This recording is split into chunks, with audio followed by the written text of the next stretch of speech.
My name is Justin, and I am a child of God and an addict. And thanks to my God, the steps, and the fellowship of other addicts, I'm sober one day at a time since June 19th, 2015. And for that, I am beyond grateful. Welcome to the RECO12 speaker meeting. We are an organization whose addictions include alcohol, drugs, lust, and sex, food, and gambling, just to name a few. We come together from all places, faiths, and backgrounds to learn the similarities of addiction and to gain tools and hope from others who are walking a similar path. We invite recovering addicts with at least 1 year sobriety and who are actively working their recovery in their respective fellowships to share their experience, strength, and hope on a live Zoom webinar each Friday at noon Central Time for 20 to 25 minutes. Then we, the live audience, get the opportunity to ask questions of that speaker for another 20 to 25 minutes. If you're hearing this meeting in recorded podcast form and would like to participate as a live audience member in the future, please go to www.RECO12.com. That's RECO12.com to learn more and to submit your email address there to receive weekly invitations. RECO12 is a self-supporting service, and we appreciate your help in keeping us working our 12th step in this manner. We gratefully accept contributions to help cover the cost of the Zoom platform, podcast platform, web hosting, and administrative costs. To contribute, you can go to RECO12.com/support, or you can click the link to PayPal that will be in the chat of the live meeting and in the show notes of the podcast. When you contribute, please specify the meeting number. This is meeting number 57. Last week's meeting was with Mary H., and she spoke on the freedom of living in recovery, and her message was moving. And while it was a recorded meeting and not live because of travel things that were going on, it was still very powerful. If you missed hearing that very good meeting or any other meeting we have done, you can listen to them in podcast form by searching for RECO12 Speaker Meeting Podcast on virtually any podcast platform that you use. Or you can go to RECO12 website and find it under the link podcast. Now, a quick favor to those of you who may be listening to this podcast recorded, please hit pause right now and go and rate and review RECO12 on your podcast platform. It really helps us get this message out to more addicts who suffer and who want diverse speakers about their own experiences, strength, and hope. One more word about our speakers before we introduce today's speaker. When we line up someone to speak in one of these meetings, we ask them to seek guidance on what and how to present so that they can reflect the light that they have been given. That light will inspire hope, meaning, worth, and growth in us, the listening audience. Now let's introduce our guest speaker for today, Kevin M., who will be speaking to us on the topic entitled Slow the Game Down. Now this sounds like it'll be a great follow-up to Mike C's topic from a few weeks ago, which was urgency is the enemy of recovery. Now here's a little bit about Kevin. Kevin is known as the Dean of Arizona High School Sports, hosting the #1 rated weekly radio program. This after a 40-year career as a sports broadcaster that included 10 years working on the sidelines for the NFL on Fox. As a personal aside, I grew up in Arizona in the 80s and 90s, and Kevin was a staple in my sports life in the Valley from my youth and young adulthood. I am excited to hear his story. And one day at a time, he will be celebrating his sobriety by picking up his 6-year chip on July 11th. It's Kevin M. Kevin, the floor is yours. Take it away. Thanks, Justin. I am Kevin, and I'm an alcoholic, and I used a lot of drugs. And I had a lot of other demons as well, as you mentioned. So many that, but it all derived from my love for alcohol and drugs to keep that going. As Justin mentioned, I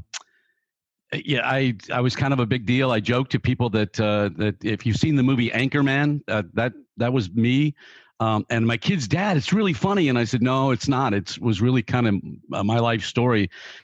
You know, I thought I was a big deal and thought I was cool and hip and better than everybody else. And come to realize that's what I did and not who I was. And I had a great fun career in sports. And I would probably still be doing it if I would have surrendered maybe earlier in my life, but I was stubborn. I like drinking. I like the effects of it. I like the effects of drinking so much that I would use drugs to enhance that even more.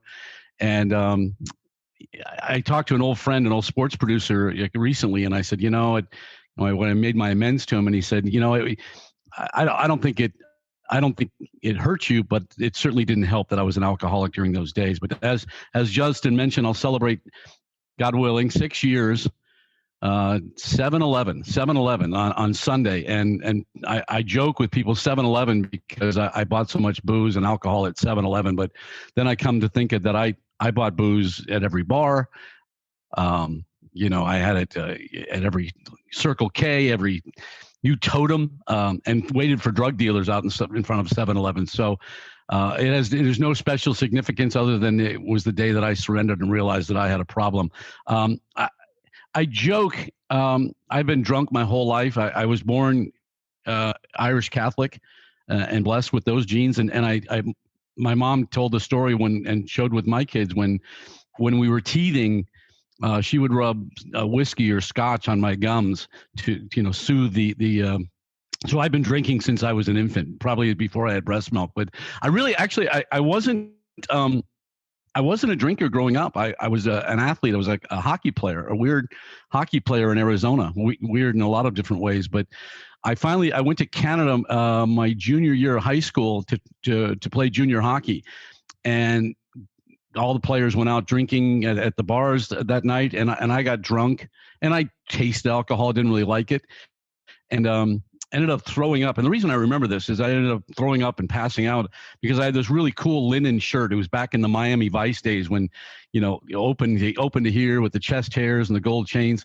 And so I threw up on the shirt, and I just threw it in my hockey bag. And when I got cut 2 weeks later, it was still in my hockey bag. And not only was it ruined, it smelled pretty bad. So I probably should have known then that I had a problem or allergic reaction to alcohol. It just wasn't work.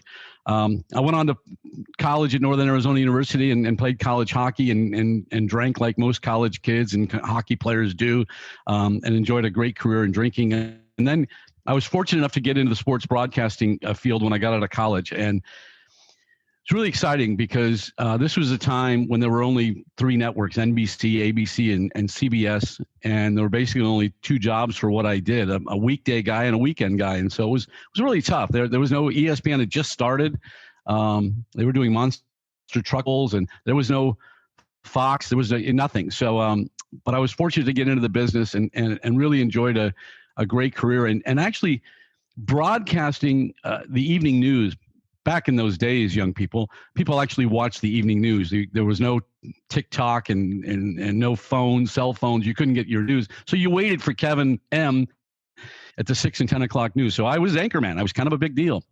But it fed my lifestyle of drinking and drugging because you would do the news at 6 and have dinner and then do the news live at 10 o'clock and get off the news at 10:30. And while most jobs, you work 8 to 5 and you taper down, at 2 o'clock, you're kind of done and taper down and you're done at 5.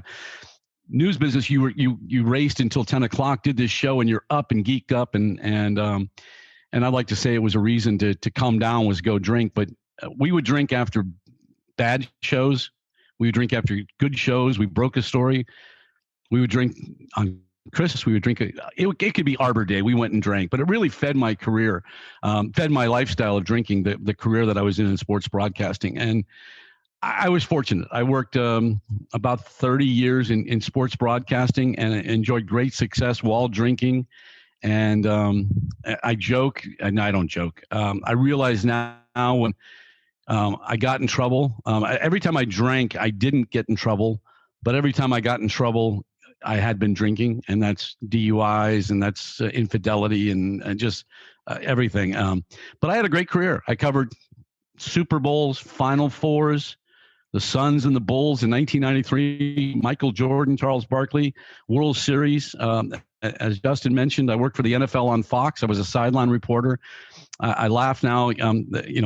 If I had got my sobriety earlier, I'd probably still be doing. You'd still be doing sidelines. And I said, no, they hire pretty young people to do that, pretty young girls, and I'm none of those. So, but it was great. I had a wonderful life in broadcasting.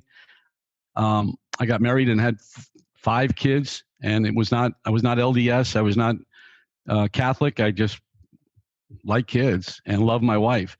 But the drinking progressed. It got really bad. And I have great stories. That's the shame, the cunning, baffling, powerful of this is I remember the great stories. I remember, running with Charles Barkley and running to Las Vegas and gambling. And I thought I needed a drink to hang with him. And, or Luis Gonzalez, we had to, I thought drinking enhanced how good of a sportscaster I could be. I would travel with teams, the Coyotes, or we get on a plane and, they would serve dinner and, what would you like to drink? And there was plenty of it. Now the Cardinals, when I first started traveling with the Arizona Cardinals in the NFL, you would get on a plane and there would be 2 beers in every player's seat after a game. And you quickly learned who didn't drink. And, you friend up with them so you'd get their beers, and everybody brought booze on it. And it was just a mess. But it was, I loved it. I mean, I really genuinely loved it. And there's a great book, and I say that's a great book. It's not a promotional thing. Tim Cowlishaw of the Dallas Morning News wrote a book called Drunk on Sports. And it really kind of parallels my life story of all the teams, going to games, traveling, airports, everything that involved alcohol. And so I see, and I tell people it's like a 2-bathroom read. So it's not like, I'm not like giving you a book that's going to, oh my God, I've got to read War and Peace. It's pretty entertaining. Talks about he actually shared, similar experiences with Charles Barkley, running with Sir Charles. And not that Charles has a drinking problem. Charles has a fun problem. He just loves having fun. But Tim had a drinking problem, and I think he's got 11 years coming up here, and he's documented that. But in 2008, the wheels really started to come off. I was enjoying great success, but the economy bottomed out, and I was not re-signed in broadcasting. And I sat for about 3 years waiting for that phone to ring and waiting to get back into broadcasting. And I drank, and as I said, I drank. When I introduce myself, I say I'm Kevin and I'm an alcoholic. I don't know if I was an addict, but I'll take it. Give me some royalty. I use drugs to enhance and so I could drink more or sober myself up or lie to my wife. So, listen, I think I speak for a lot of people. That's just part of my story. But I really sat, I dabbled in some radio work and tried to keep things afloat in my family, but really was waiting for the TV job to open up, and the economy just didn't allow it. And I was making a lot of money. I was making not a lot of money, and not millions. So don't, oh my God, he's a million. But I was making a handsome living, and it shut off. And I had 5 kids and mouths to feed. So I spent all of my 401k. I lost my house finally, and I think I still owe the IRS about $90,000. So it's one of my amends that I'm slowly paying back. But it really bottomed out. I really hit rock bottom. But I wasn't done yet. I got a job. I reinvented myself. I got out of broadcasting and got into business development and marketing and sales. And this was even worse than broadcasting, because sales, it just fed my drinking. Even you had lunch meetings that involved alcohol. You had happy hours. It was, it just, everything involved drinking. And I thought, I'm a great salesman because I'm drinking. I was a great broadcaster because I got and I'd had DUIs back when they weren't popular. But I got a DUI in 2012 coming home from a Christmas party with the media company that I worked for, and from their party. And I thought, I've screwed this up. And I didn't. I faked and lied and my way around it. And I didn't think I had a problem drinking. I just thought I had a problem drinking and driving. And that's how stupid this mind is. And I, continued to work. I went to AA only to get the paper signed. And again, I didn't really think I had a drinking problem. Listening to you, I didn't, I was not you. And then in 2014, the wheels continued to, I went back out drinking, and they continued to, like you've heard so many times, the disease continued to take hold of me. And my game was just going so fast. Everything was going so fast. And my wife had really had it with me, and she and the kids, she was done. They were done with me. They were done. And I thought initially, if I just brought home money, that everything would be fine. Well, no, there's so much more responsibility into being a dad and a husband and a father. And so I told her, I said, okay, I'll do this for you. I'll quit drinking. I'll show you. And so I did. I quit drinking for 90 days, and I got 3 chips. And I went in. I said, I'm going to do this. I'm going to back it up. And I did it till the Wednesday before Thanksgiving. Got my 90-day chip, and I thought I was cured. And I proved to my wife that I can stop drinking. But as we all know, that wasn't it. So I went back out Thanksgiving, 2014, and I don't really remember anything until maybe early 2015. And I went and had my hip replaced during this time. I won't get graphic on this, but I had my hip replaced. I'm an old guy. So, and 2 weeks out of it, I went to a game with my buddies, and I was drinking, and I knew the hip was healing. I felt great. Loaded up on oxys to keep the pain away. And I took a pedicab to my car because, I didn't want to walk more on it. And I'm drinking and driving. And as I get to my car, I hopped out of the pedicab, a foot out of this pedicab, and my femur broke, and the post that for my hip replacement pops out.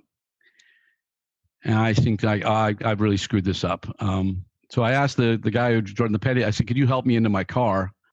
I drive home, 2 more Bud Lights and 8 Advil and a few more Oxys, and I sleep on this and could have died and probably should have died. And I wasn't, it just went in and had emergency surgery. They put the post in there and wrapped it in rebarb, and spent plenty of time in rehab coming out. And I realized, I think I have a problem drinking. I think I need to slow this game down. So I did. But this time I did it for me. I did it for Kevin. I said, I've got a problem. I can't stop drinking. And so I went to AA. I thankfully I didn't have to go to detox or rehab, although I believe in those. I believe they're an opportunity to start the process. But I went into AA, and I did 90 and 90. You told me to do 90 and 90 meetings in 90 days. And I laugh because I don't do anything 90 days in a row, other than breathe. And I don't think I even drank 90 straight days, but I'm not even sure I would like to have sex 90 straight days. And okay, maybe. I did 90 and 90. Well, I said, you know what I said? I'll do 30 and 30, and we'll figure it out. I did 30, then I did 60, then I did 90. And I said, well, what do I do now? And they said, well, just keep coming back. And okay. Most important thing I did is I got a sponsor, and I got a great sponsor. I mean, I'm so lucky, God, my higher power blessed me with the greatest sponsor, because he took me through the book at a pace that fit me and slowed everything down for me. Had he told me, let's do this in 2 weeks, I want you to do your 4th step in 2 weeks, and 5th step and 8th and 9th, and I would have said, peace out. No. But we went through the process over about 9 months, and I finally realized all the demons in my life. And I laugh in the book. He said, read the book, and we would go through chapters. And I said, finally got to chapter 8, I believe it is, it's 2 wives. And I said, well, I don't even need to read this one because and I don't like reading, period. If you told me that I had to read a book and we'll give you $1 million, I'll get around to it. But I get to chapter 8, and it's 2 wives, and I said, well, I don't need to read this. And I read it, and it was actually probably the most telling chapter in the book, because it told me all the whirlwind that I'd caused. And during this time, these 9 months, I started getting little God shots, man. And I really started to dig this thing. And I started going to meetings and hearing the similarities. And I laugh because I would go to meetings and I'm still judgmental. I mean, I'm an alcoholic, and I would go to meetings, and some of these meetings I go to, I said, if you want what we have and are willing to go to any length. I didn't want what they had. Some of them are miserable, and they probably needed to drink. But in every one of those meetings, I heard something. God spoke to me through those people, and I heard my story. And I even laughed. I was at a meeting one time. I was miserable listening to people like me. All right, get to the point, Kevin. And this young girl is like 18, 19 years old, come up to me, and she just said, first I said, "What are you doing here? You're 18. You've got 40 years of drinking ahead of you before you can." She said, "No, I'm you. We have nothing in common except I'm you." And she said, "Kevin, I can't. He can. Just let him. Just let him." And I did. And I started to get, and I always say this, I started to get my life back, but I didn't get my life back because people say, "I really want my life." No, no, no, no, no, no. I don't want that life back. There was a lot of fun in it. I told you, it was running with the great games and teams and travel and for all. It was great. It was fun. But I don't want, and that's the lure of alcohol. But I don't want that life back. I don't want the DUI. I don't want my wife with the kissalizer when I'd come home at night and, "Have you been drinking?" No, no, no. And she'd give me a kiss, and she knew she could read my blood alcohol level through that kiss. But I've gotten a new life back out of this, a total new life. And I love it. And God's rewarded me, my God. And I say my God because we talk about God so much in this. And my higher power, he is not the God of my upbringing. He's the God of my understanding. And they're two different cats. And this cat, my God, is so cool. And he believes in me and trusts me and shows me the way. Now, occasionally, Kevin, it's not Kevin's Anonymous. It's AA.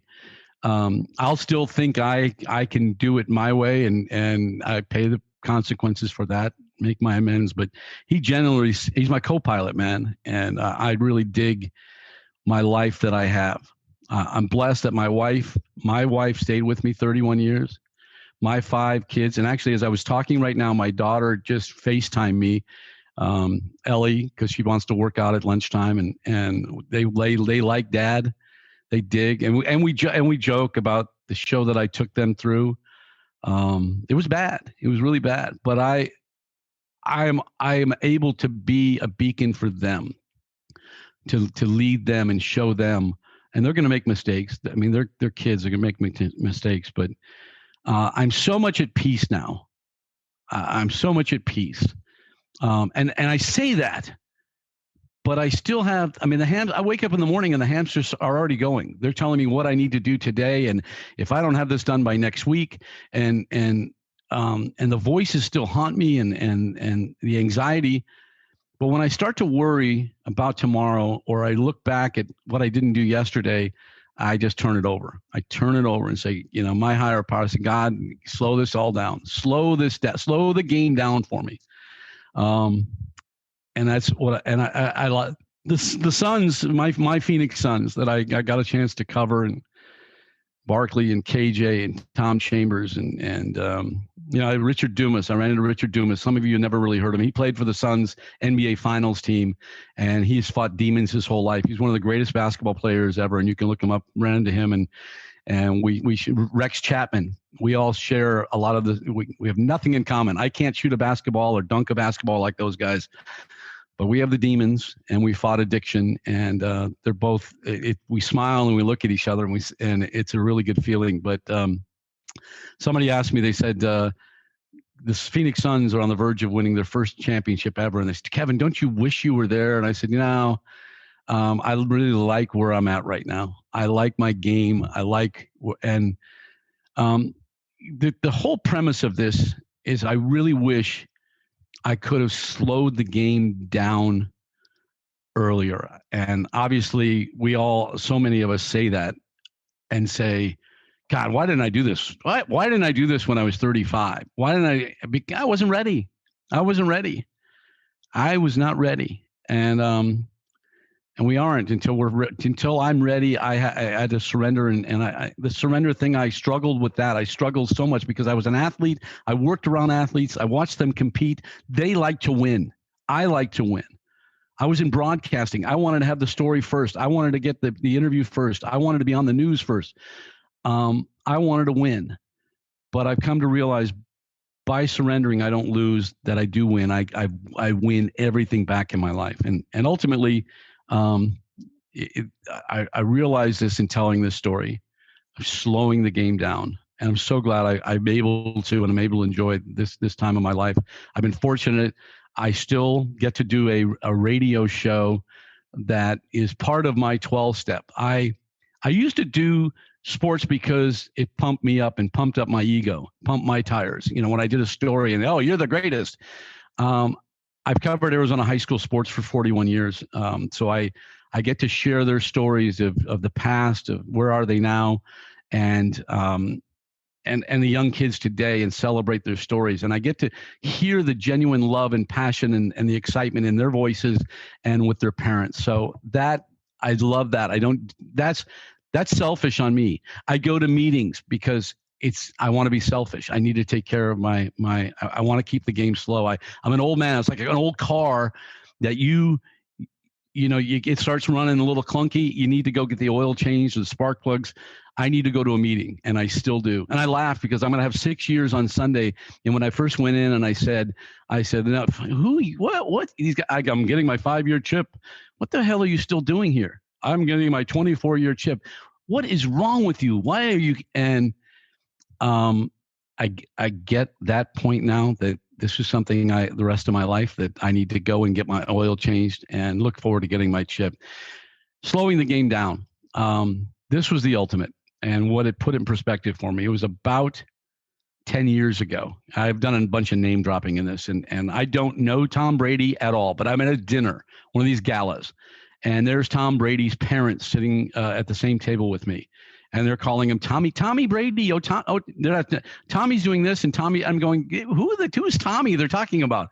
And they go, our son. I go, it's Tom Brady. And I said, oh my God, he's really a special talent. And they said, I said, how long is he going to play? This is 10 years ago. I said, how long is he going to play? And they said, he's going to play forever. I said, what? And they said, the game is finally slowed down for him. The game is finally slowed down. He has seen every defense. He's been in every situation in the NFL. He's been challenged by everything. Now he's changed teams and still is the GOAT, or one of the GOATs. And because the game has slowed down for him. Now, I don't compare myself to Tom Brady, but that's how I lead my life right now. And even my kids, my daughter's just graduated college and has a great career as a CPA, and she wants to leave her one of the big four and go to work for a bank. And I said, slow the game down, slow down. You don't need to, because we're taught that at a young age. When I get this job, then I'll buy this BMW. When I get that job, I'll move there. When I get this job, I'll get married. When I'll do this, I just need to worry about slowing the game down today for me. And when that happens, it'll happen. But I love the life I have through Alcoholics Anonymous, the friends I have. I've got the greatest sponsor. He's the greatest cat. I've got the greatest God of my understanding. I choose to call him Jesus Christ because I love his story of overcoming and hate and the challenges he went through. But I hope you had some fun listening to my stories and share. There was a speaker at a meeting recently. He got up and spoke, and he was an uneducated truck driver from Iowa. Farmer, truck driver, and driven in the snow. And I got up afterwards and I said, man, you and I have nothing in common except everything. And we do. We fight this disease. We fight it every day. And I learned if you stop fighting, if you just surrender, it's a whole lot easier. The game's a lot slower. If I don't fight, then there's nobody fighting me. So I thank you so much for your time. I genuinely do. For listening to my story. If it inspires you, if you laughed a little bit, if you see that this disease shows no prejudice, from a truck driver in Iowa to anchor man, it works. I hope that maybe you're driving in your car, or you're headed wherever you're headed, and you just say, let's slow the game down. Let's slow it down and take the next step. And the next step is doing the right thing. So I thank you so much. I'll turn it back over to Justin, and I wish you all Godspeed in this journey as we trudge it together. Awesome. Thank you so much, Kevin. Great story. I appreciate your time in sharing that. And before we get to the questions, we've had some come in, and I've written down a few here. And but before we get to those questions, could you take about 60 seconds and just share a little bit about how AA helps you personally in your daily life? In everything I do, I can't get up in the morning and hit my knees and pray, because my knees are so up from being 62 years old and a former hockey player. But I do get up in the morning and have my procedures of quiet time. And, the book says through prayer and meditation, not through prayer or meditation. So I try to find time to do that and seek some solace on how I'm going to slow the day down and make things work. I was overwhelmed today. I woke up today and I had so many things to do. And I said, no, this is the most important thing for me, is to share my story with you and also listen and to listen. God gave me 2 ears and 1 mouth for a reason. I need to listen more, but I'm a broadcaster and that's what we do. But it helps me in every way, through work, through my kids, through my family. The tools it has given me in everything I do, I am so thankful in everything I do. And sometimes I don't always use them. I can fix this myself. No. And then my God turns over to I make plans and God laughs at me. That's how my day begins. I'm going to do this. And really? Okay. You go ahead, Kev. So that's how it helps me. I love AA. Used to hear people say that, and I love AA, and I shut up. I love AA. Love it. Thank you for sharing that, Kevin. All right, we'll get to the questions here. If anybody in the live audience has questions, you can type them in the Q&A link at the bottom of your screen. Just click on that and type in the question. First question is from one of our live audience members, Ryan. He says, Kevin, thank you for your story. First, happy birthday in 2 days. I will be singing happy birthday for you on Sunday. Now, can you talk about what it took to have the humility to let go and seek recovery? And then the next follow-up question is, can you talk about the change from needing it but not wanting recovery to wanting recovery? Yeah, great question, because I have a massive ego, and so succumbing to this, surrendering to this was really hard. It was, I can beat this. And I think that's part of my story and for many is, I'll go figure this out. When I first went into AA, I thought, just show me how I can drink a little and just show me. But I've come to learn it's so much more than it's the thinking and not just the drinking. But I was going to learn how to do it. People even ask me, they go, hey, Kevin, you still taking those AA classes? Yeah, AA classes, and there's no graduation. It's like the Hotel California. You can check out, but you can never leave. But I just think through the process of going and listening and hearing other people's stories, the word hope, I sit in my meetings and the word hope is in front of me. Hear other people's experiences. And they may not be the same. One of my dear friends who texts me every other morning, and by the way, thank you for your note. In 2 days, I'll celebrate my birthday. And he texted me this morning and he said, hey, just 2 more days, DFIU, don't it up. And there's not that's not going to happen. But now wanting it. And that's a great, because needing it, I don't know if I never needed it, but I think wanting it is, and I become selfish with it. I want this. And that's part of my ego too. I'm selfish and they say you've got to become selfless. And I am. I give and I give and I give, and I love it. But I am selfish in the things that I do that helps my AA. And that is going to meetings. That is working with others. That is not drinking. Yeah. And just carrying the message in everything that I do. So it was hard. Yeah. It's, but it's a great question you ask, because it's hard, especially when you're taught a certain way to win and ego. You're going to be you want to be, and I've found that completely different is the way that I've been successful and that I'm winning. So great question. Thank you. Appreciate that. Now, I've got a question here that I've heard a lot of people say to me and to others who struggle with addiction.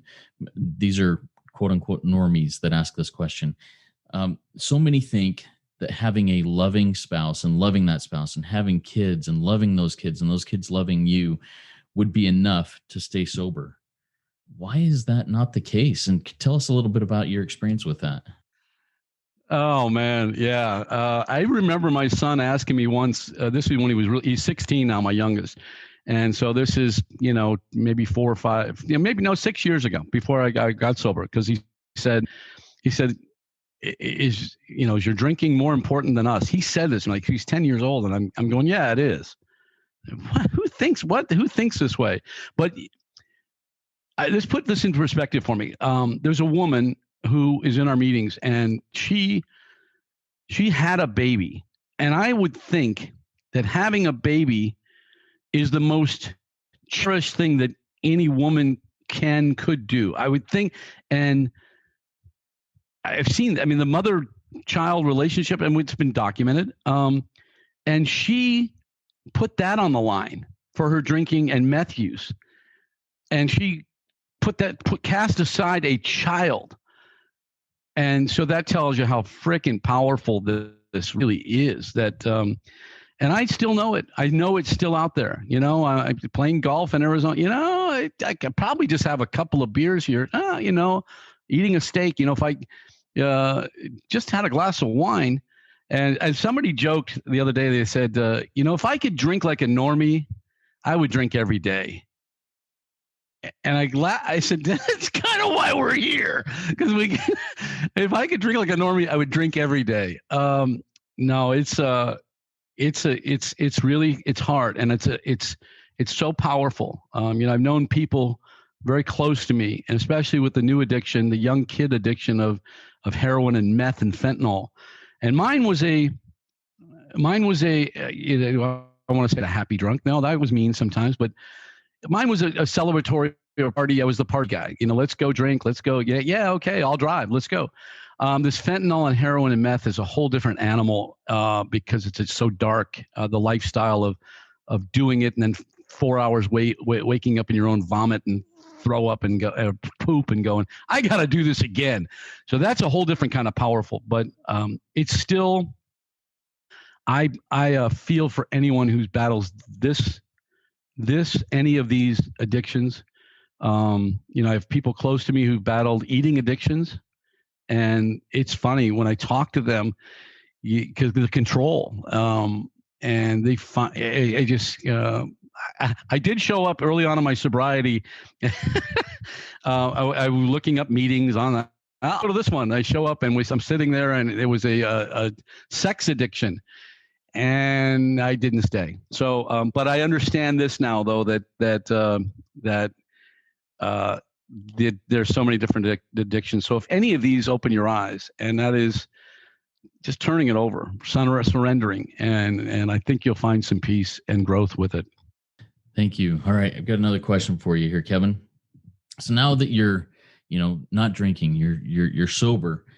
How do you now go about and schmooze? How do you do these types of things in your daily life where you're meeting with others? And how do you do that and maintain your sobriety and find success in those situations?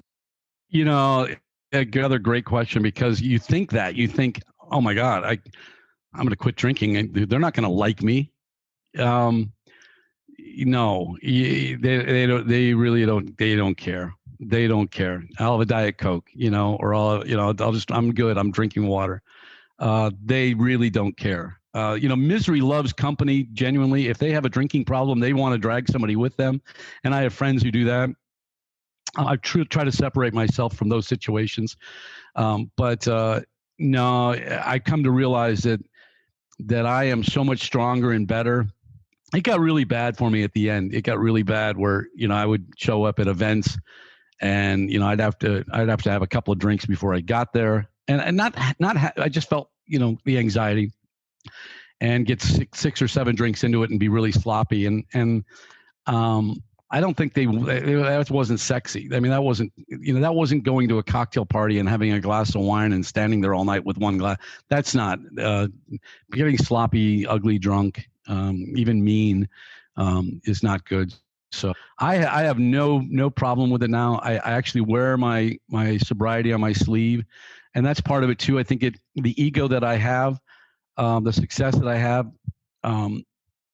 challenges me not to drink, because I live this life and I go to meetings and I share my story. If I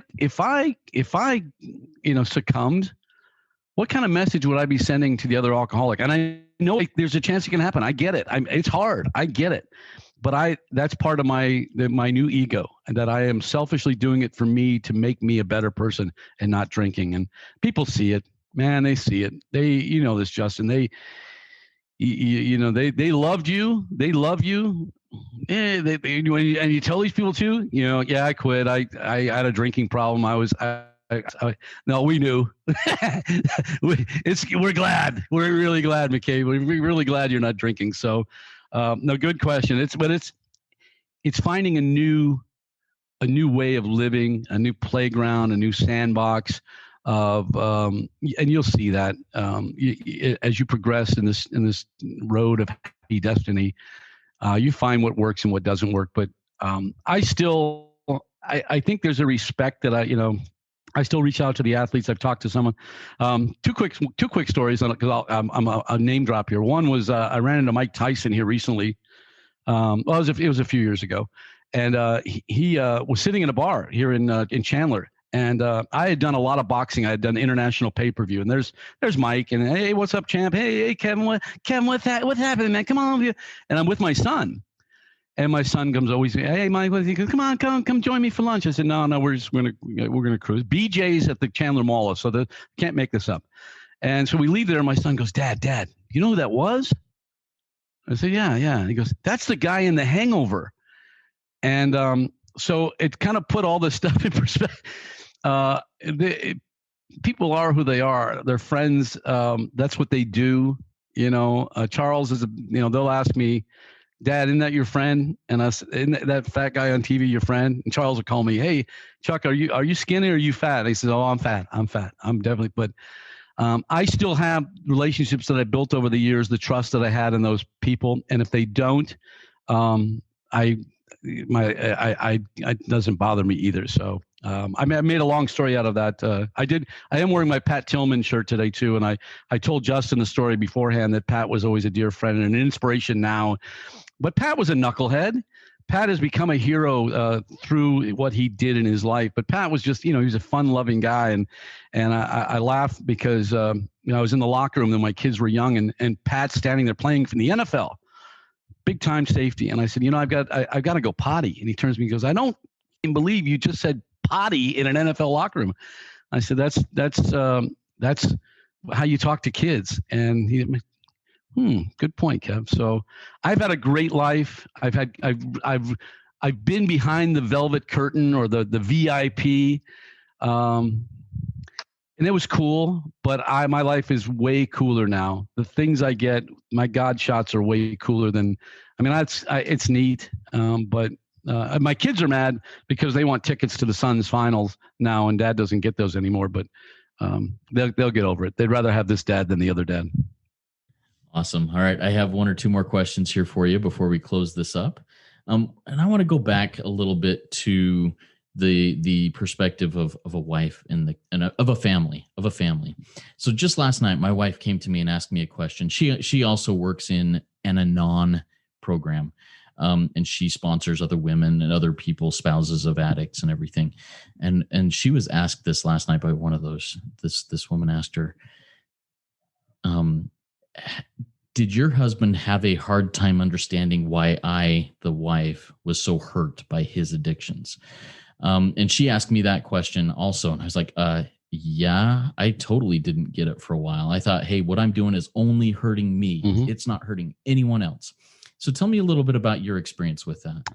Yeah, I don't think you realize it when you're going through it, because you're so selfish and you're thinking of, my job is just to be the breadwinner in this family, and that's it. And There's this story in the book where the tornado comes and hits and walks out and it says this doesn't look too bad. Well, all this destruction that it's caused of all those years, I'm so blessed that my wife stayed with me through all of this, because she should have left, and I've made my amends to her. One of the things she does say, though, is she's so glad now that she's not worrying about when she's going to get the phone call and it was a nightly basis. Because I drank I didn't drink every day. I drank Monday through Friday. I took weekends off. I was like, because I was in sales, but she, and in TV, and then I'll just be a dad on the weekends, but I was so hungover and such a mess that I didn't really get to enjoy that time with my kids. And I've heard other alcoholics say, they'll sit there with their kids on the weekend and now they get to enjoy that time with them and don't have to enjoy that time. And there was a lot of times when the kids are in the pool and I'm sitting there drinking and I'm hungover and I'm with them. Yeah, really good dad. Now I fully engage with them. But that destruction I caused, there's no way to repair that except my living amends. And that's every day showing up, suiting up, and being the best I can be, and being the understanding dad that I am. And I love that. My kids really do love me, and my wife really does love me. I think there's a love that's stronger than it's ever been. And I'm so glad. I mean, it's so part of this program. I don't want to let that ever go again because of that. And I think you, Justin, that's what you don't see it, man. You don't see it. You don't, and it's when you wake up and now you look back, and I don't regret the past nor wish to shut the door on it, but I have years to make up to those kids, and I may have damaged them in ways that I don't know. I may have, and I hope not. I ask my higher God that they see me and they see the life I live. They're Irish Catholic kids too. Not that I mean, come on, it could be Jewish, whatever. But they do laugh. They'll say, Dad, we're out and we'll be drinking. And I do think about it. Or they'll call me and say, hey, can you give me a ride home? Yeah, I do. So I hope that's helped them. But it's a disease, man. I mean, I fully believe the doctor's opinion. My wife was deathly she was allergic to peanuts, and she had them years ago, and she's had the allergy her whole life. And I kissed her one night after I'd been in a bar and I'd eaten peanuts and her mouth swelled up. And it wasn't that bad. And but now she carries an epi kit. It's gotten really bad, and it's the same thing with me with my alcoholism. It was bad, but it's progressively gotten worse. And I know it's busy doing push-ups, and I know it's busy in the gym right now, waiting for me to fall and to take hold of my life. And what I did to those kids, and even people that I was close to, and it hurts, but I can't change that except to live the life I live now. Justin, I think you know that, man. You know it. Awesome. Thank you. All right. Do you have any specific strategies that you haven't maybe already shared already on how you slow the game down in your own life? Finding things that allow me to take breaths, to slow the game down. I mean, you see the athletes, they'll get to the free throw line. They'll go through it's as simple as that for them in the game. But on a daily basis, if I'm overwhelmed, I pause when agitated. I used to pause when agitated and I was busy putting the silencer on the gun, or I was loading it, or I was ready to strangle somebody. I pause now, and it's growth, it's progress in the program that I realize when I'm starting to get over. I even told my wife this recently. As pathetic as this sounds, she took me to I've never been to Costco. I'm the one person in America who's never seen Seinfeld, never been to Costco until Memorial Day weekend. And I went. I was so overwhelmed and my anxiety. And I said, honey, I got to step out of here.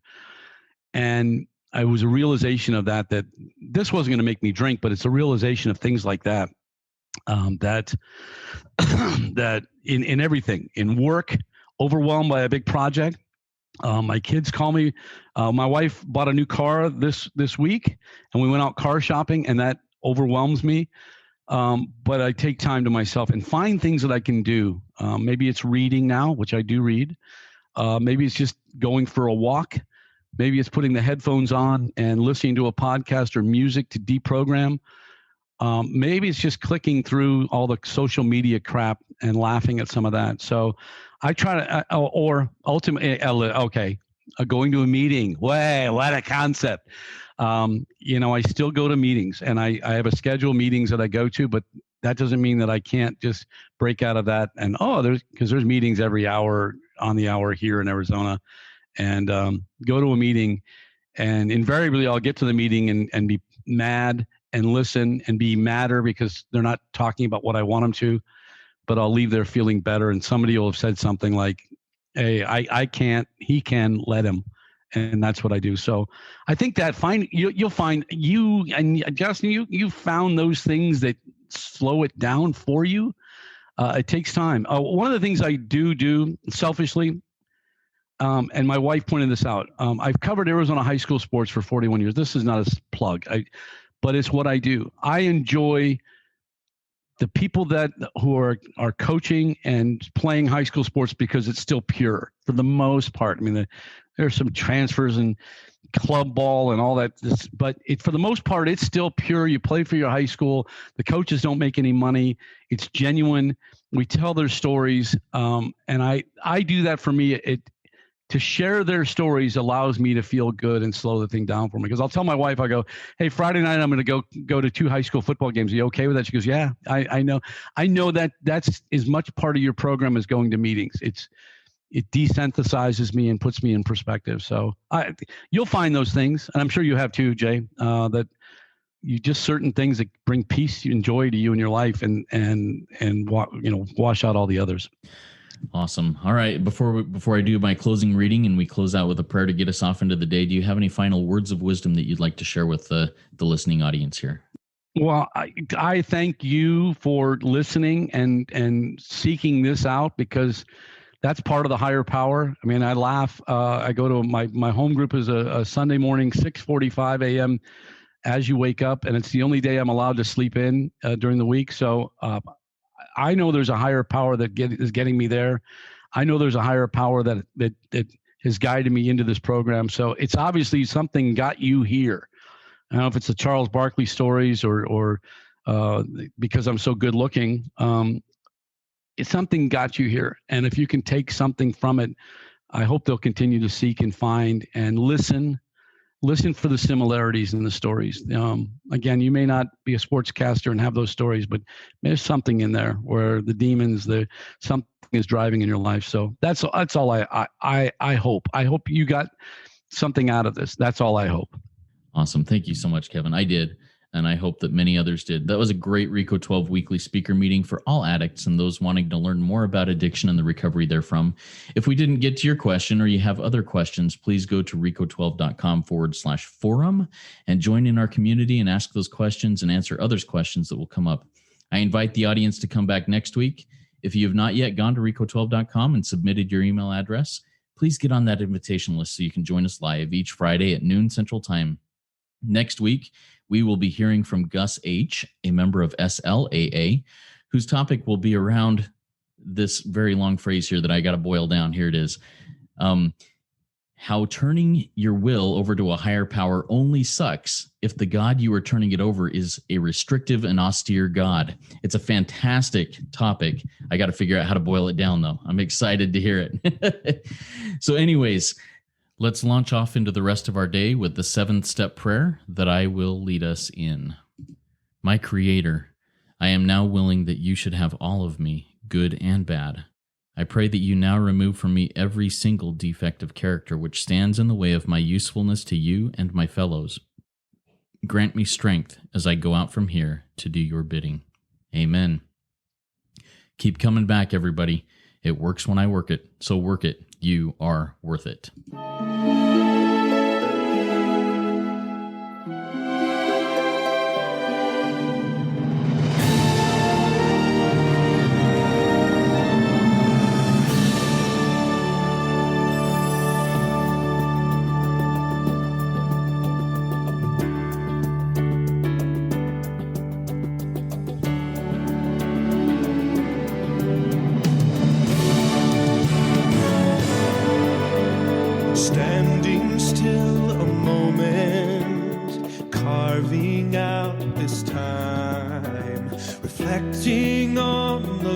escape of this life of mine. Peaks too high to conquer, streams too wide to cross, troughs too deep to walk through without incurring loss. Yet here I am, still standing tall, despite the rough terrain. One like me survived the storms and walked through wind and rain. Still standing, I will fight the good fight. Still searching for glimmers of light. Feet still on the ground, I can still be found. Standing still.